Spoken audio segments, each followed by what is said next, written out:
Assalamualaikum warahmatullahi wabarakatuh. Alhamdulillah wassalatu wassalamu ala Rasulillah wa ala alihi wa sahbihi wa ala wa ba'd. Yayasan Imam Asy-Syafi'i Bualemo, alhamdulillah pada 2 tahun ini sudah berjalan dengan baik. Karena 2 tahun ini kita sudah melakukan beberapa program. Di antaranya kami telah membangun 2 tempat hafalan Al-Quran. Yang pertama, tempat penghafal Al-Quran Imam Muzani, tepatnya di Kecamatan Botumoito di Desa Potanga. Dan yang kedua adalah membangun rumah tahfidz Imam Ar-Rafi'i, tepatnya di Kecamatan Tilamuta di Desa Pilolianga.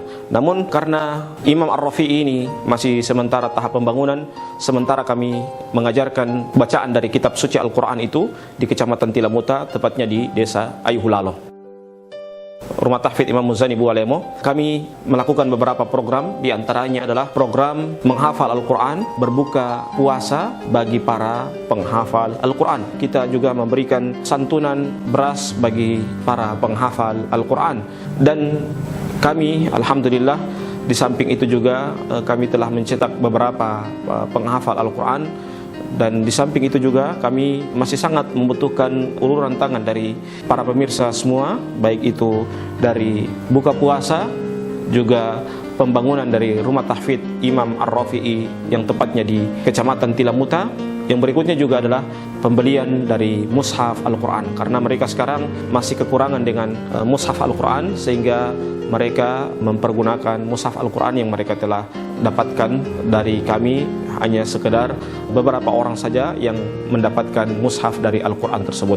Maka oleh sebab itu, insya Allah dengan donasi para donatur yang memberikan sebagian hartanya untuk pembangunan dan untuk buka puasa serta mushaf dari Al-Quran, insya Allah akan menambah pundi-pundi amalan Bapak Ibu sekalian di akhirat kelak. Dan semoga uluran tangan kita juga akan memudahkan orang-orang yang melakukan amalan soleh bagi para penghafal Al-Quran, baik itu buka puasa dan juga memudahkan untuk pembangunan rumah tahfidz Imam Ar-Rafi'i Bualemo.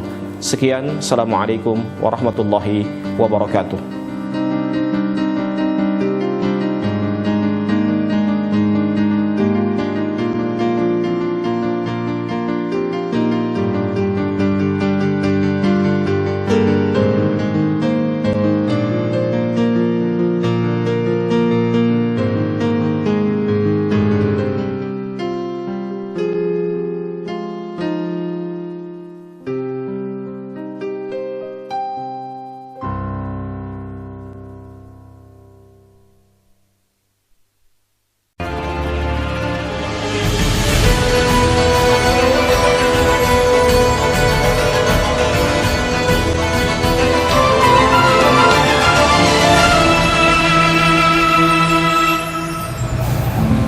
Bismillahirrahmanirrahim.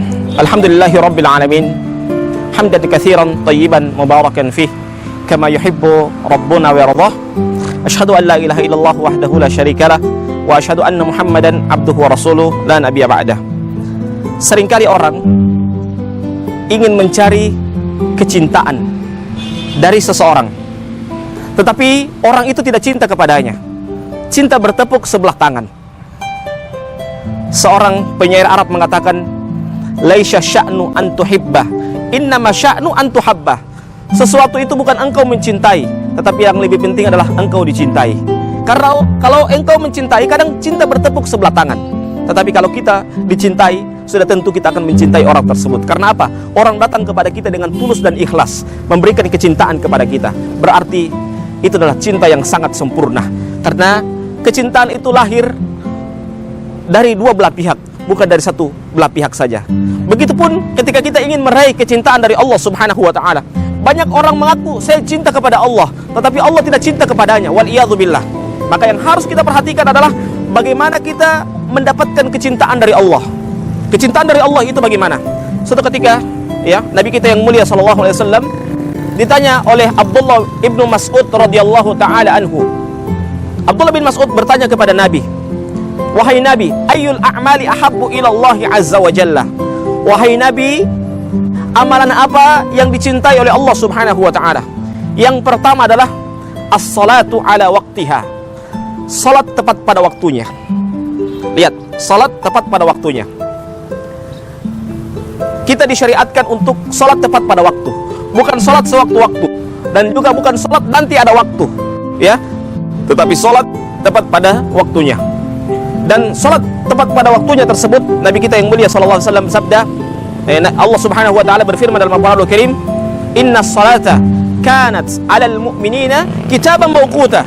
Sesungguhnya sholat itu telah ditetapkan oleh Allah Subhanahu wa taala, waktu yang telah ditetapkan. Maka pada saat sudah masuk waktu sholat, hendaklah kita tepat pada waktunya kita melaksanakan sholat. Yang kedua adalah birrul walidain, berbakti kepada kedua orang tua. Kadangkala pada saat dia bujang, belum berkeluarga, dia sangat berbakti kepada kedua orang tuanya. Namun sebagian orang ketika dia sudah memiliki pasangan, sudah memiliki istri, seorang suami sudah lupa kepada orang tuanya, wal iyadzubillah. Harusnya ketika dia sudah memiliki pasangan hidupnya, sudah memiliki suami istri, ya, harusnya dia tidak terputus untuk berbakti kepada kedua orang tuanya. Berbeda dengan seorang istri, seorang wanita. Seorang wanita pada saat dia belum menikah, dia hendaklah berbakti kepada kedua orang tua. Tetapi kalau dia sudah menikah, berbakti itu sudah pindah kepada suaminya tersebut.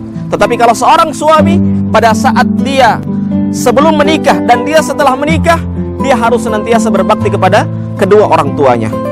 Dan yang ketiga adalah al-jihadu fi sabilillah, yaitu berjihad di jalan Allah Subhanahu wa taala. Dan termasuk berjihad itu adalah seorang berpuasa pada bulan suci Ramadan. Karena dia menahan hawa nafsunya, menahan diri dari hal-hal yang membatalkan puasa. Dan bahkan Ibnu Hazm rahimahullahu taala memasukkan di antara hal-hal yang membatalkan puasa itu adalah dengan kita membicarakan aib saudara kita. Jangan sampai kita termasuk orang-orang yang senantiasa membicarakan aib saudara kita. Jadi kita berjihad di jalan Allah Subhanahu wa taala. Di samping orang berjihad dengan mengangkat pedang, tetapi yang paling penting juga adalah kita berjihad dengan menahan hawa nafsu kita, menahan diri kita dari hal-hal yang membatalkan puasa. Para pemirsa yang dimuliakan oleh Allah Subhanahu wa taala, semoga kita termasuk orang-orang yang diberikan kemuliaan oleh Allah Subhanahu wa taala, termasuk orang-orang yang dicintai oleh Allah Subhanahu wa taala. Karena orang-orang yang dicintai itu sangatlah kurang. Dan kalau kita sudah dicintai oleh Allah, maka tentunya jelas kita adalah orang-orang yang terbaik. Sebagaimana saya sampaikan tadi, ya, jangan sampai cinta bertepuk sebelah tangan, ya. Sebagaimana juga dalam syairnya, ya, syair yang lain dikatakan bahwasanya idza ijtabaka dumu'u fi hududin tabayyana man baka mimman tabaki wa kullun yad'i waslan bi laila wa laila la tuqirru lahu bidzaka. Jika air mata telah meleleh, maka jelaslah orang yang menangis dan berpura-pura menangis. Wa kullun yad'i waslan bi laila wa laila la tuqirru lahu bidzaka. Setiap orang mengaku mempunyai hubungan dengan si Laila, akan tetapi Laila tidak mengaku mempunyai hubungan dengannya. Setiap orang bisa mengaku saya cinta kepada Allah, namun Allah tidak cinta kepadanya. Wal iyadzubillah. Justru Allah murka kepadanya karena dia melakukan hal-hal yang dimurkai oleh Allah Subhanahu wa taala. Inna yuhibbu liman yuhibbuhu muti'. Ya, kata Imam Syafi'i, sesungguhnya orang-orang yang cinta itu adalah kepada orang yang dicintai, dia taat. Jadi kalau kita mengaku cinta kepada Allah, tentunya kita taat kepada Allah Subhanahu wa taala karena kita benar-benar cinta kepada Allah Subhanahu wa taala. Kita berdoa kepada Allah Subhanahu wa taala, semoga Allah Subhanahu wa taala menjadikan kita orang yang bertakwa, dan kita berdoa kepada Allah Subhanahu wa taala semoga kita menjadi orang-orang yang sukses dan orang-orang yang bisa menyelesaikan puasa pada bulan suci Ramadan sampai dengan selesai. Aqulu qauli hadza, hadanallahu wa iyyakum ajma'in. Kita tutup dengan membacakan doa kafaratul majelis. Subhanakallahumma bihamdika asyhadu an la ilaha illa anta astaghfiruka wa atubu ilaik. Tsumma assalamu alaikum warahmatullahi wabarakatuh.